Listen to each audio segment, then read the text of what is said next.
L'origine des bases militaires françaises en Afrique. Tony Chaffé, professeur d'études africaines et françaises au Centre de recherche en études européennes et internationales à l'Université de Portsmouth au Royaume-Uni, nous fait un bref historique de la présence militaire française en Afrique.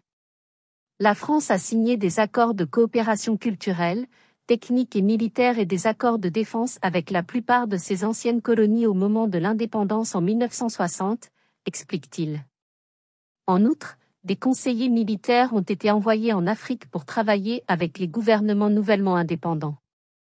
Les accords de défense ont défini le cadre dans lequel les interventions militaires françaises se sont déroulées en Afrique au cours de la période postcoloniale, post-Will. Avec une série d'accords bilatéraux de défense et d'assistance militaire signés avec ces anciennes colonies et jusqu'à 10 000 soldats stationnés ou participant à des opérations militaires dans ces anciennes colonies au cours des premières années suivant l'indépendance, la France a entrepris au moins 30 interventions militaires directes sur le continent entre 1964 et 1995, renseigne le professeur Chaffé.